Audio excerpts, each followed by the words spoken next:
What up, YouTube? This video is taken on the Saturday afternoon, September 24th, 2022. Time right now is 7:23 p.m. And I decided I'll post another flap and flu video. And today I'm going to flap about Hurricane Ian. Now, I'll be honest, I'm not the best when it comes to being prepared for hurricanes, or I don't watch the news at all. So starting yesterday, I started having people text me and reach out to me asking me about this hurricane, which I guess technically it's not a hurricane right now, it's a tropical storm. But it's supposed to come, I guess, Monday night, Tuesday, Wednesday, and whether it's a tropical storm or hurricane, I guess they're anticipating a foot of rain in a day. So I figured I'd talk about the way I'm going to prepare. I have a case of water, like a case and a half of water at home, so I'm not going to worry about that.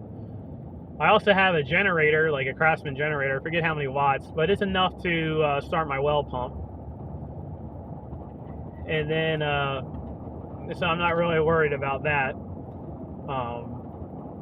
I have hurricane shutters on my house, like 70s style hurricane shutters, so probably on Monday I'll put them down, lower them, so I wanted to worry about that. And then I'll just go and secure everything outside and try to park stuff inside. I usually park the Pargo inside my shed, and I back it up against the door, so then that way the door can't be, it's not a hurricane rated door, it's one of those rolling doors that roll up. So I park the Pargo back against the door so the door can't cave in. So I'll get all that secured on Monday. So tomorrow I'll probably take the truck to church, and on the way there I'll fill up. I have two 5-gallon gas cans. I'll probably fill them up for the generator. And I'm driving home now. I'm driving the Crown Vic. I'll probably fill this up so that way I have plenty of gas. And that's pretty much it. That's pretty much all I can prepare for. I do like to, on Monday, I'll probably take a camcorder and drive around, walk around my house and walk around my shed and stuff and film everything. And then I'll upload that video and list it to YouTube. That way, in case anything happens, I have record of what my homestead looked like before the storm. I guess that's why we have home insurance, so you really can't worry about what you can't control. You can pray about it, though. Lord willing, what will happen is I'll get my house all secure, and hopefully I'll get selected for hurricane crew at work, and I'll ride it out at work. If I don't get selected for hurricane crew at work, I have several places I can go, several friends' houses. I would have to make a decision on if I'm going to ride it out at my house or not. My neighbors, they're elderly, and they have just decided in their heart that no matter what, they're going to ride it out at their house. So after Hurricane Irma, they're the ones who actually gave me the Craftsman generator, because after Hurricane Irma, they decided it was, they're older, it was too much work waiting gas. Hurricane Irma, we were out of electricity for over a week. I think it was like 9 days. So they figured that it's too hard on them to, wait in gas lines to get gas and fill up the generator. So they bought one of those Generac whole home units. And I'll tell you, I don't know how much they are. I'm sure they're pretty pricey, but it's a pretty nice setup.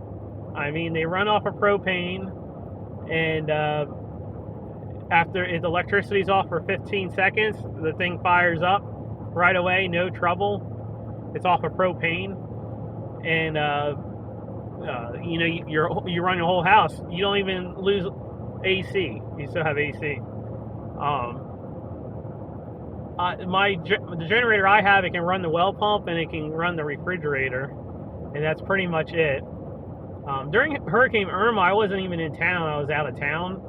So I ended up losing everything in the refrigerator. What I'll probably try to do if we lose electricity and it's going to be a while, I'll try to see if I can kind of offload stuff on my neighbors. I know they like to buy meat and stuff when it's on sale, so they're usually well stocked up. So I don't even know if they would have enough room for me. But I'll try to offload some stuff. But you know, if I lose everything in the fridge, for me it would be what, like $100, $200. Probably the most valuable thing I have in my fridge right now is I have a prime rib that's frozen. But you know, those things take over a day to thaw. If you put them in the refrigerator, they take over a week. So if that happens, I'll probably just thaw it out and have my neighbors cook it, since they have a whole house generator. I live in what's classified as a trailer, but really that's not accurate. Pretty much the previous owner built over top of the trailer. I have some photos of it somewhere. They built over top of the trailer, and then they tore the trailer out from the inside. So it's still classified as a trailer, but it's a little better than a trailer. When I bought the house, I had to get the crawl space inspected. And the first guy I hired to inspect the whole house, he was certified by whatever housing inspector they had to be certified for. He was supposed to do the whole house, and then he was supposed to do the crawl space, which was extra. And he was kind of a joke, and he decided not to do the crawl space, and he gave me the money back for the crawl space. So then the mortgage company, I think, had a big fit about that. They said the crawl space had to be inspected. So I had to hire another home inspector to inspect the crawl space. And this guy actually knew what he was doing. I met him there. And but basically all he did was he checked the footers and he checked the hurricane ties. So my house is up to code as far as how far the hurricane ties need to be. But you know, what can you do? If you lose the house, you lose the house. I mean, I feel my house is pretty solid, although it's on a crawl space. The only thing I can see happening is I have a carport that's attached to my main roof. I can see wind getting up there and lifting up the carport and then lifting out the whole roof. That would take the whole roof off my house. But, you know, what are you going to do? Like, that's why we pay for insurance, right? Another big deal is, you know, I live in the swamp, and more specifically, I live in a canal that goes out to the lake. The canal water is really high. It's the second highest it's been since I moved in. I've been in my house for 7 years now. The highest it's ever been was September of 2020, and I would say it's 3 to 4 inches lower than what it was then.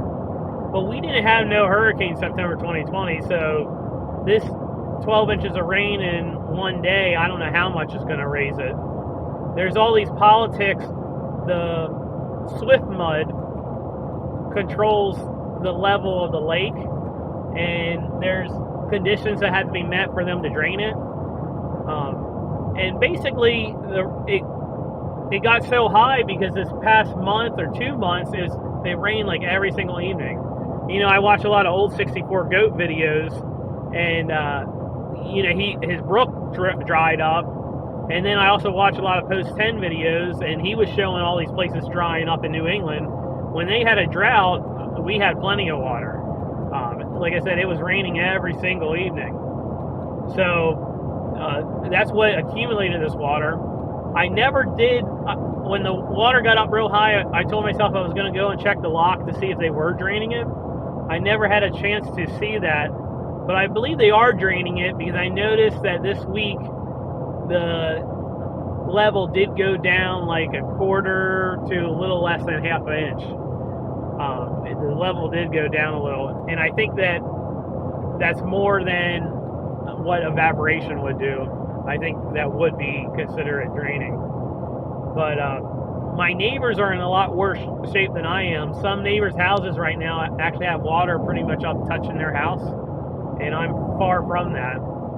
In 97, the area flooded. I'm in a flood zone, 99-year flood zone, and I wasn't there, of course, but my neighbors were there, and they said that the water never touched my house or their house, but they did say our land was like an island. It was completely surrounded by water. And after I bought my house, they put a sign in front of my house on the road saying, "Warning, road floods 2 feet deep." Of course, that wasn't there. Oh, wow. Did they have a rocket launch? Let me see if I can film that. Do you guys see that? I wasn't paying attention. That has to be a rocket launch.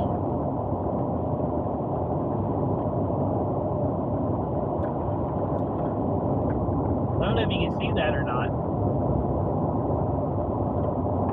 Hopefully you can. I don't have this camera set up.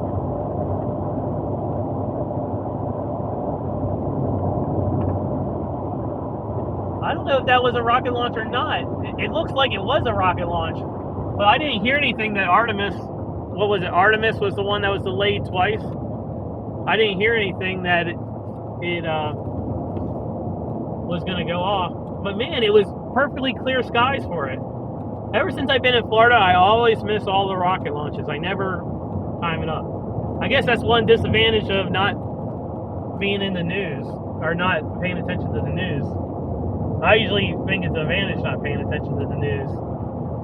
Nothing good on it anyway. Just gets you in a bad mood and gets you worked up about things you can't control and gets you plugged into the narrative that they're always trying to make. There's a big Circle K right here. I think I'm going to fill up.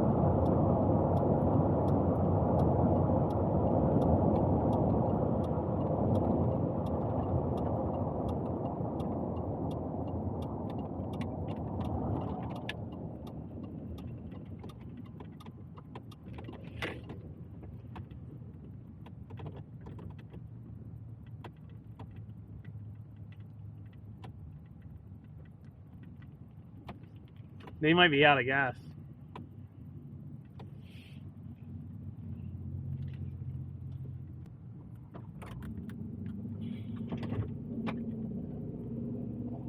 Okay, they're out of gas and they're out of extra large Polar Pops. So, man, we're right turn only. That doesn't help me. So, not off to a good start. I have a feeling the panic buying is going to be a lot worse. Well, it's always bad in Florida, but it's going to be a lot worse now because we have a lot of people living here that never been through a hurricane before. But it would have been 325. So, man, I just went through do not enter. There was no right turn and then do not enter. There's no legal way to get back on the main road. Okay, but I made it anyway. Hopefully there's no cops around. But anyway, yeah, I think the panic buying is going to be a lot worse because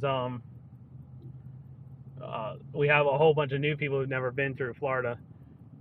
New people in Florida that never been through a hurricane. But I didn't realize that they were going to lose gas now. I'm going to try to, I was planning on my way to church. Oh, look, hold on. There's a tanker right there. Circle K tanker. Is he pulling in? Yep, he's pulling in. They're filling up the tanks. But I gotta get home. We'll see how it is farther down the road.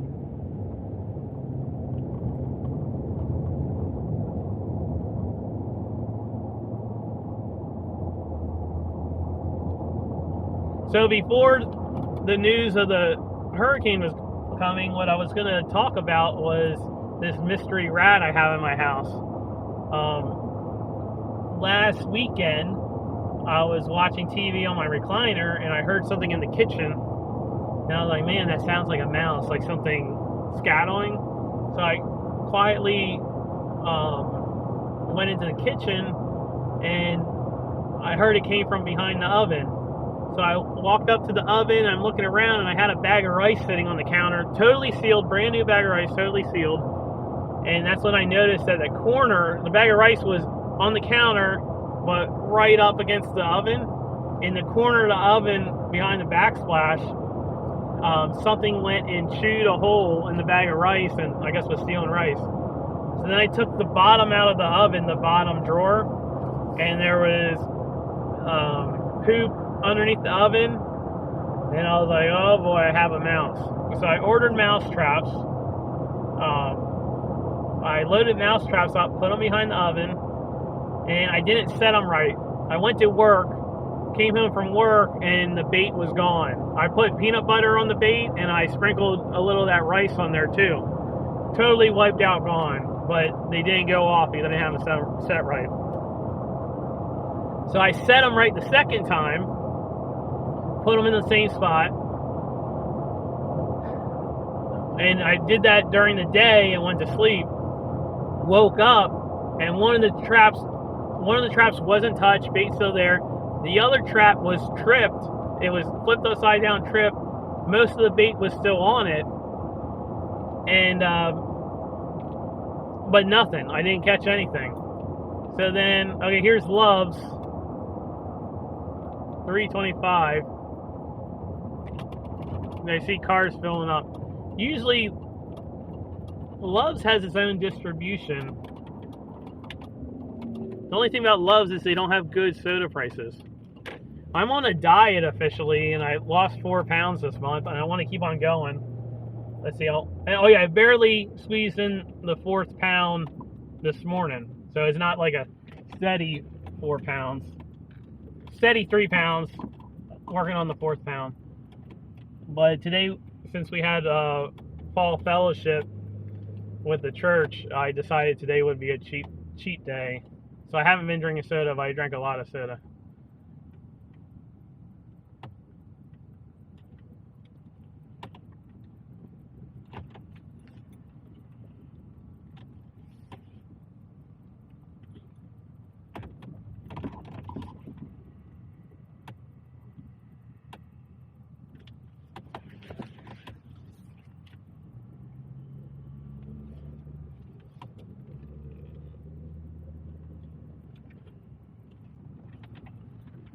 Okay, we're back. A lot of craziness going on in there. They had a big mix-up on who's on what pump.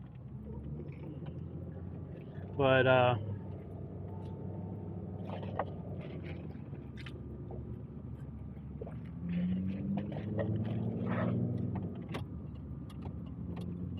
another weird thing that happened was I decided not to move my car when I went back inside, and someone must have used the pump, I guess, to fill up a gas can in between, because the price was different from when I filled up. So hopefully someone didn't skim my credit card. I only had my credit card skimmed once. Oh, so I used RFID there. So I don't know if someone skimmed my credit card RFID or not.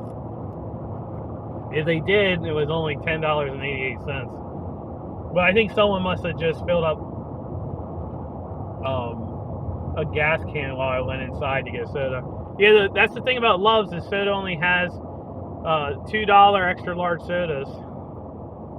Oh wow, we have a wide load that's taking up 2 lanes.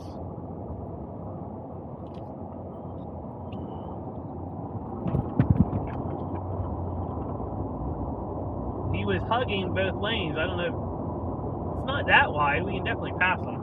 Okay, I'm going to pass him. I don't know why he was taking up 2 lanes. Oh, we're going into a construction site. Okay, yeah, I definitely need to pass him before.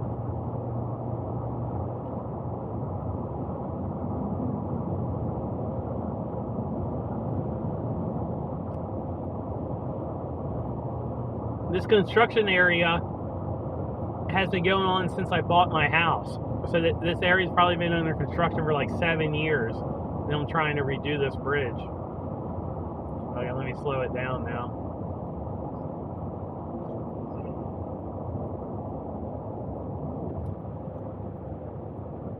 Oh yeah, so I got distracted there. Going back to my mouse story. So, mousetrap trip, nothing. So, I went and I did some research, and I had a kind of revelation that the poop that was underneath the oven was bigger than a grain of rice. So after Google searching, I found out that if the poop's that big, it's definitely a rat, not a mouse. So I bought a rat trap. So I had mouse traps, rat traps, and I also bought the sticky pad, even though I'm not a big fan of the sticky pad. And nothing has touched it. For days now, nothing has touched it. So, if it's a rat, if you catch one, there's more than one. That's what my dad's motto is.